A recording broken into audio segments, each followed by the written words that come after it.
in 1897, this wonderful flag, the Powhatan Troop. This is from Powhatan County, Virginia. On the reverse side, it says, Guardians of the Daughters of Powhatan. And you can imagine they wanted to put a daughter of Powhatan on the reverse side, so what's there but a portrait of Pocahontas.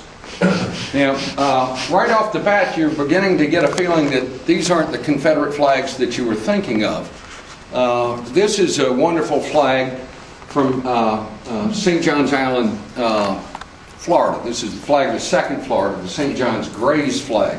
It's an adaptation of the first national flag, and I'll talk about that in a second. Frequently, people wrote signs or letters or words on these flags. The flip side of this says liberty or death. Well, it was Patrick Henry who used those words, I think.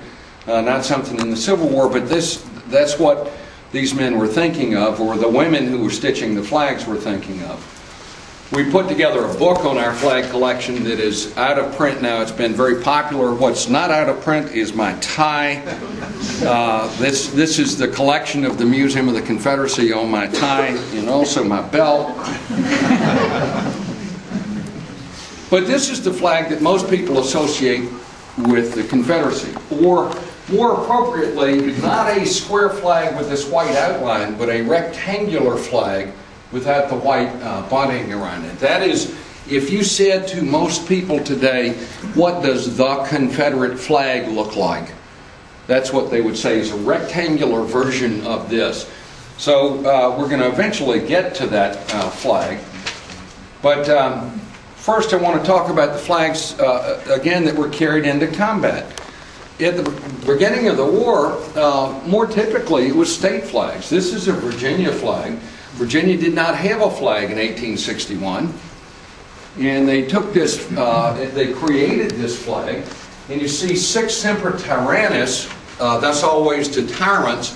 Does anybody want to guess here who the tyrant was that they were referring to? Yes, sir? The British? No? Lincoln. Abraham Lincoln. If you listen to the words of Maryland, My Maryland, still the state song of Maryland, it says, the tyrant's heel is on your neck. Maryland, my Maryland, rise up and throw off the northern scum. Maryland, my Maryland. And the tyrant was Abraham Lincoln. Here's a North Carolina flag, 1st North Carolina Regiment, the Dixie Rebels. Rebel is kind of a bad word these days, but these guys love to be called rebels. They viewed themselves as rebels. May 26 refers to the date that North Carolina seceded.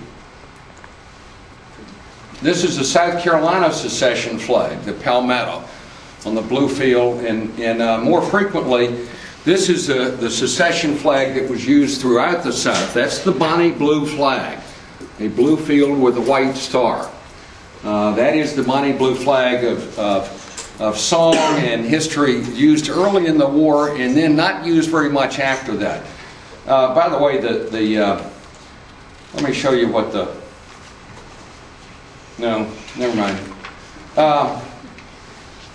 This is the 3rd Alabama flag, and notice that it says states' rights, and you hear that expression over and over again.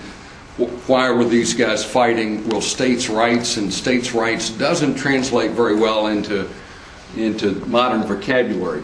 But in their terms, states' rights were self-government, local control, the sovereignty of the states, much the way that Poland would have said, we are a sovereign, we're not part of the Soviet Union. But this was the first national flag of the Confederacy. Now, this flag that you're looking at was actually the headquarters flag for John Mosby, the Gray Ghost.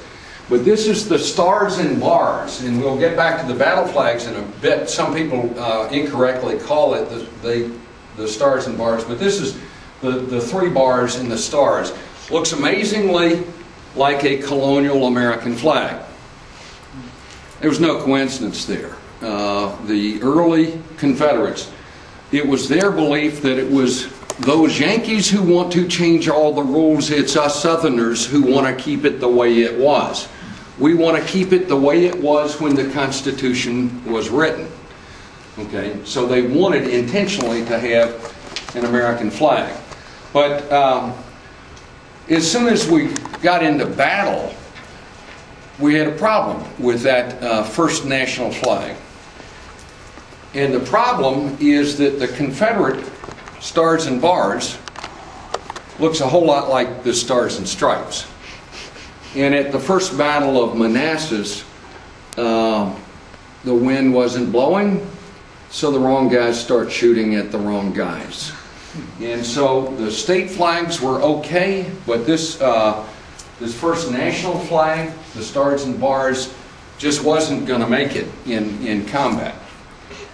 So, let me deal with the national flags for a second, then we'll come back to the battle flags. Again, this is the first national pattern flag. That was the official flag of the Confederate government. So if you were to say, what is the Confederate flag, official flag of the government, this was it for the first 2 years of the war. Okay, intentionally designed to look like an American flag. In May of 1863, though, they changed the flag to this pattern. This is the second national pattern. Now, by this time, they didn't want to be American anymore. They don't like Americans anymore. So they wanted to be different. So they take the battle flag of the Eastern Army, which was successful at the time, and put it on a big white banner. They called it the stainless banner, but that was the second national pattern flag. It was the national flag until February of 1865. The Appomattox was April of 1865. Now, if it's February of 1865 and you're a Confederate and you kind of know that the gig is up, but you're not willing to admit it to yourself, and you look at this thing and you look at all that white and you say, doggone, it's beginning to look like a surrender flag. And we don't want to surrender yet. How do you alter that flag so that it doesn't look like a surrender flag? You put a red thing at the end of it. And that is the last or the third national pattern. So they are the three official flags of the Confederacy, the Confederate flag. Now, after the Battle of First Manassas, the Confederate generals got together and they said, we got to come up with something different that we use in battle. We'll use the national flag when we're in camp or on the march. But when we get to battle, let's unfurl something else. Now, the original design that they came up with was the Cross of St. George, a white background with a red cross. There's only one thing wrong with the Cross of St. George. Judah Benjamin, who was in the Confederate cabinet, he was a Jewish person, said, man, that thing is looking mighty Christian. And I'm not sure I like that. So they said, how about if we tip that cross over sideways and go to the St. Andrew's cross? The Cross of Scotland. That feels pretty good too, because the Scots are always rebelling against the Brits, the English. This flag was the first Confederate Army of Northern Virginia battle flag ever stitched. It was stitched by Hetty Carey. She and her sister and cousin wrote the words to Maryland, My Maryland. They were from Baltimore, had fled Baltimore at the beginning of the war, moved to Richmond, and they sewed this flag, all out of silk with a gold braid around it. Okay? As a matter of fact, she was so proud of the flag that she even signed it in the corner. Here's another version of that battle flag.